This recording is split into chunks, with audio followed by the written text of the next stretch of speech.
Toujours avec le ministère de l'Environnement, de l'Eau et de l'Assainissement, nous parlons de la cérémonie de présentation de vœux de l'année 2025 organisée ce lundi 6 janvier.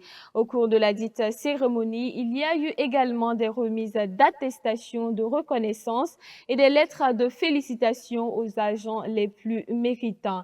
Ils sont 105 à avoir reçu des lettres de félicitations. Plus de détails avec Colette Boudou. Des agents du ministère de l'Environnement, de l'Eau et de l'Assainissement reçoivent ici des mains du ministre Roger Barreau des lettres de félicitations pour les efforts fournis au cours de l'année écoulée. C'est à l'occasion de cette cérémonie traditionnelle de montée des couleurs et de présentation de vœux organisée ce 6 janvier 2025. À travers la remise de ces lettres de félicitations, le premier responsable du département en charge de l'environnement a voulu reconnaître le mérite de ses agents. Et ils sont 105 au total à voir leur mérite reconnu à cette cérémonie. Je voulais tout d'abord remercier Dieu, le Tout-Puissant, qui a permis que cela arrive.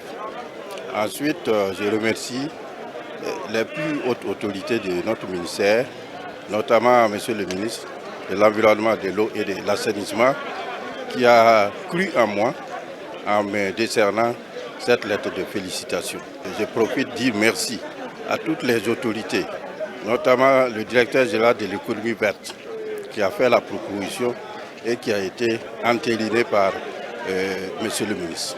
Sincèrement, je suis plus content parce que ça me motive encore de bien travailler plus que ce que je faisais. J'ai dit merci au ministre de l'Environnement et de l'Assainissement, avec tous mes collègues qui m'ont soutenu, surtout avec mon directeur qui m'a toujours soutenu. Donc j'ai dit merci à tout le monde. Au-delà des sentiments de joie et de reconnaissance qui animent ces récipiendaires, ces félicitations viennent comme une invite à redoubler d'efforts dans le travail pour le rayonnement du secteur environnement, eau et assainissement. On ne peut pas être félicité pour avoir travaillé seul. Nous avons eu à travailler en équipe. Dieu merci, l'équipe se porte bien. Et je pense que pour l'année qui est en train de commencer, nous allons redoubler d'ardeur au travail pour mériter justement ces félicitations et susciter davantage de félicitations au sein de l'équipe. Le travail va se poursuivre, peut-être même plus qu'avant, parce qu'effectivement l'année 2024, on a été au four et au moulin.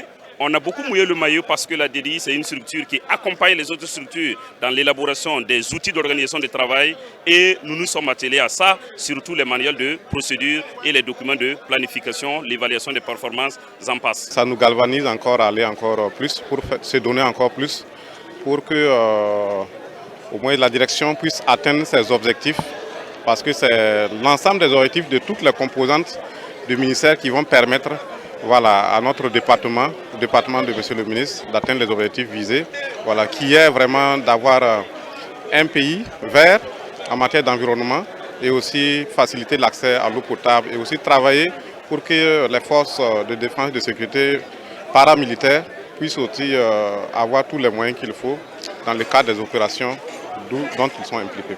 Ces lettres de félicitations se veulent aussi comme une invite à l'endroit de l'ensemble du personnel du MEA à plus de dévouement et d'abnégation au travail. Non, le message, c'est de persévérer. Si vous avez été félicité, ça veut dire que vous avez bien travaillé et vous ne devez pas redescendre. Donc c'est de les féliciter, de maintenir le cap et de faire des exemples autour d'eux et pourquoi pas obtenir une médaille au titre des décorations officielles. Cette cérémonie a été aussi l'occasion pour Roger Barreau et son département de traduire leur reconnaissance à 39 agents du MEA admis à la retraite. Des attestations de reconnaissance ont été aussi remises à des structures qui accompagnent le dit ministère dans ses différentes activités.